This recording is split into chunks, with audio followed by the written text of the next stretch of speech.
വലത് മുന്നണികളുടെ ഭരണം കേരളത്തിൽ കഴിഞ്ഞ 30 വർഷമായിട്ട് നടന്നുകൊണ്ടിരിക്കുകയാണ്. ഈ ഒരു തെരഞ്ഞെടുപ്പിനെയും കൂടെ നമ്മൾ വരവേൽക്കാനായിട്ട് കാത്തിരിക്കുന്ന ഈ നിമിഷം ഒരു മൂന്നാം മുന്നണിക്ക് കേരളത്തിൽ സാധ്യതയുണ്ടോ എന്ന വിഷയത്തിൽ ഇവിടെ ചർച്ച ചെയ്യാൻ എത്തിയിരിക്കുന്നത് ശ്രീ പ്രേം സെബാസ്റ്റ്യൻ ആന്റണി, ശ്രീ റിവ ഫിലിപ്പ്, ശ്രീ ഫജിൻ ടി. ശ്രീ ഫജിൻ, താങ്കളോട് തന്നെ ആദ്യത്തെ ചോദ്യം. കഴിഞ്ഞ 4.25 വർഷമായി താങ്കൾ പ്രതിദാനം ചെയ്യുന്ന ഇടതു മുന്നണി കേരളത്തിൽ ഭരിച്ചുകൊണ്ടിരിക്കുകയാണ്. എങ്ങനെ തോന്നുന്നു, എങ്ങനെ താങ്കൾ വിലയിരുത്തുന്നു ഇടതു മുന്നണിയുടെ കഴിഞ്ഞ 4.25 വർഷത്തെ ഭരണം? ഒരു വലതു മുന്നണിയുടെ ഭരണം സാധാരണ റൊട്ടേറ്റ് ചെയ്ത് വരുമ്പോൾ അടുത്തത് ഒരു വലതു മുന്നണിയുടെ ഭരണവും അങ്ങനെ ഒരു സംഭവമാണ് കഴിഞ്ഞ 30 വർഷമായിട്ട് നമ്മൾ കണ്ടുകൊണ്ടിരിക്കുന്നത്.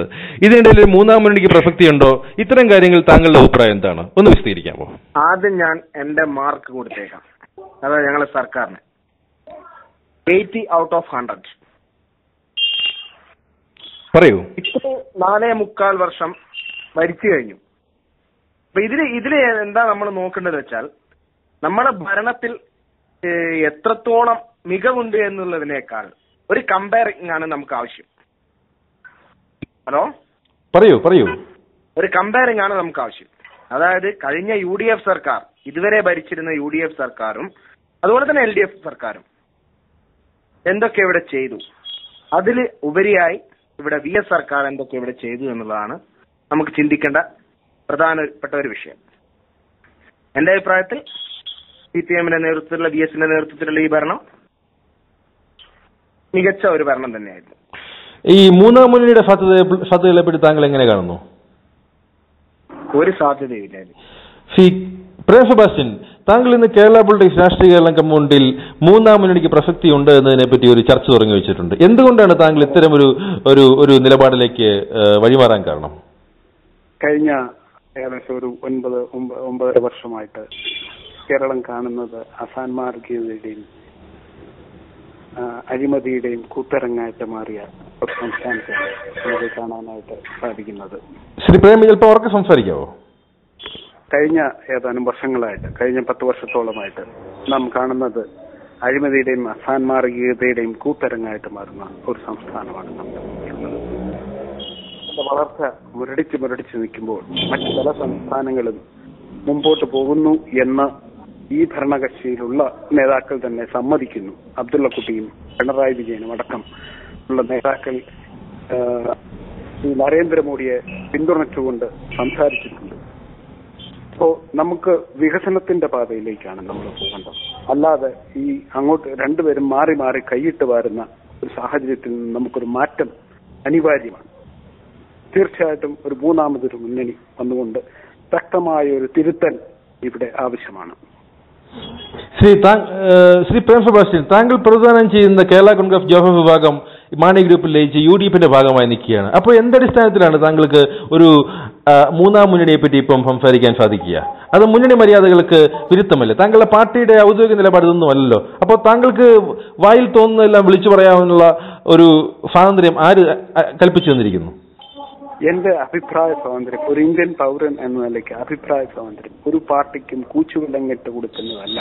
ഒരു ആശയം, ഒരു അടിസ്ഥാനമില്ലാത്ത എങ്ങോ കെട്ടുപോയ ആശയങ്ങൾക്ക് അടിയറ വെച്ചുകൊണ്ടുള്ള ഒരു അഭിപ്രായം അല്ല നമ്മൾ നടത്തേണ്ടത്. തുറന്ന വിശകലനം ആണ് നടത്തേണ്ടത്.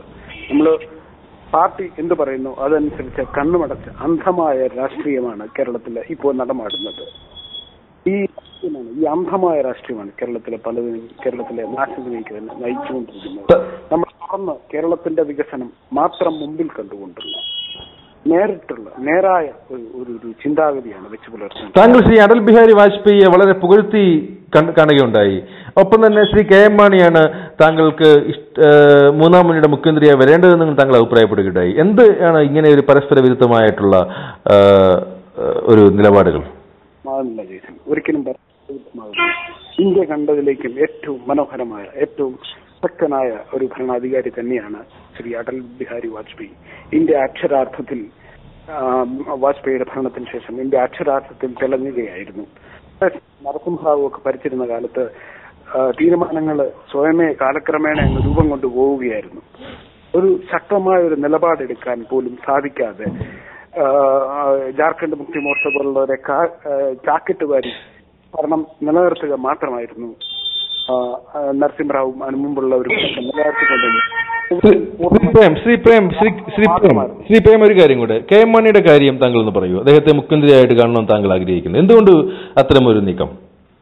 തീരുമാനങ്ങൾ എടുക്കുവാനും ശക്തമായ നീക്കങ്ങൾ നടത്താനും രാഷ്ട്രീയ രംഗത്തും ഭരണരംഗത്തും മികവ് തെളിയിച്ചിട്ടുള്ള ഒരു നേതാവാണ് Shri K M Mani.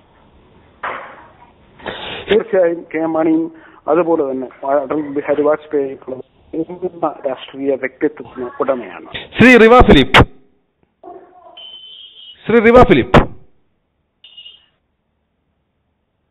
Philip ട്രെയിനിൽ യാത്രയിലായിരുന്നു, ലൈൻ കട്ടായി പോയെന്ന് കരുതുന്നു. ഫജിൻ തുടർന്നാൽ എന്താണ് ഫജിന് മറുപടി പറയാനുള്ളത്?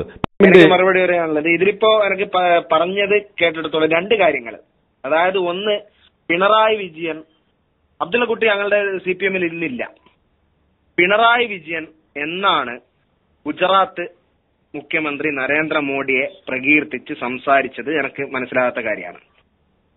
അടുത്തത്, ഈ PJ ജോസഫ് ഇപ്പോ ശ്രീ പ്രേം സെബാസ്റ്റ്യൻ പറഞ്ഞതുപോലെ അദ്ദേഹത്തിന്റെ വ്യക്തിപരമായ അഭിപ്രായമാണെങ്കിൽ എനിക്കൊന്നും പറയാനില്ല. പക്ഷെ ഒരു കക്ഷിയെ, അതായത് ഈ ഇദ്ദേഹം ഒരു കേരള കോൺഗ്രസ് PJ ജോസഫിന്റെ കക്ഷിയിൽപ്പെട്ട ഒരാളാണ് ഇത് പറയുന്നതെങ്കിൽ ഒരിക്കലും അദ്ദേഹത്തിന്റെ വാദങ്ങളെ ഒരു തരത്തിലും അംഗീകരിക്കാൻ കഴിയില്ല. കാരണം കഴിഞ്ഞ 10 വർഷം കേരളം അസാൻമാർഗികതയുടെ പാതയിൽ ഭരിച്ചുകൊണ്ടിരിക്കുന്ന 2 മുന്നണികളെന്ന് ശ്രീ പ്രേം സെബാസ്റ്റ്യൻ പറഞ്ഞു. അതിലെ 5 വർഷത്തോളം അദ്ദേഹത്തിന്റെ ഈ PJ ജോസഫ് LDF-ന്റെ മന്ത്രിസഭയിൽ മന്ത്രിയായിട്ടുള്ള വ്യക്തിയാണ്. മുഴുവൻ സമയം ഇല്ലെങ്കിൽ അദ്ദേഹത്തിന്റെ പേരിൽ ഒരുപാട് ആരോപണങ്ങൾ വന്നിട്ടുണ്ട്.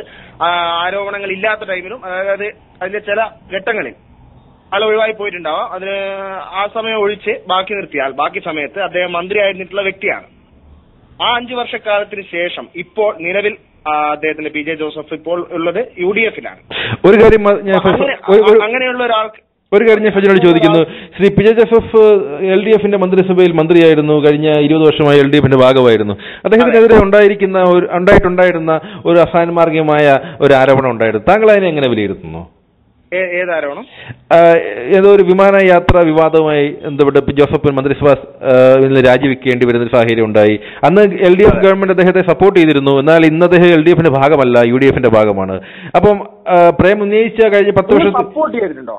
അന്ന് സപ്പോർട്ട് ചെയ്തിട്ടുണ്ടോ? സത്യത്തില് അല്ല, അദ്ദേഹത്തിന്റെ നിലപാടുകളെ മാറി നിൽക്കാനല്ലേ അന്ന് ആവശ്യപ്പെട്ടത്. ശ്രീ പ്രേം ഒരു കാര്യം ചോദിക്കട്ടെ, കഴിഞ്ഞ 10 വർഷമായി താങ്കൾ പറയുന്ന അസാമരികമായ മാർഗങ്ങൾ മാത്രം പിന്തുടരുന്ന സംസ്ഥാന ഗവൺമെന്റിന്റെ നിലപാടുകൾ, അപ്പം ഈ ശ്രീ PJ ജോസഫിനെതിരെയും ഒരു ആരോപണം ഉണ്ടായിരുന്നില്ലേ? നിങ്ങളുടെ താങ്കൾ അതിനെ കൂടെ ഉൾക്കൊണ്ടുകൊണ്ടാണോ താങ്കൾ സംസാരിച്ചത്? മാത്രമല്ല അസാൻമാർഗിക അഴിമതിയുടെയും കാര്യം പറഞ്ഞത്. ഏകദേശം 10 കൊല്ലം 2 മന്ത്രിസഭയുടെയും കാലയളവ് ഞാൻ അതിന്റെ അകത്ത് ഉൾപ്പെടുത്തിയിട്ടുണ്ട്. അസാൻമാർഗികതയ്ക്ക് ഇത് പല രാഷ്ട്രീയ നേതാക്കന്മാരും 2 മുന്നണിയിലും പെട്ട, കോൺഗ്രസിലും മുസ്ലിം ലീഗിലെയും എല്ലാം പെട്ട രാഷ്ട്രീയ നേതാക്കന്മാർ ഈ അസാൻമാർഗികതയുടെ ആരോപണങ്ങൾക്ക് വിധേയരായിട്ടുണ്ട്.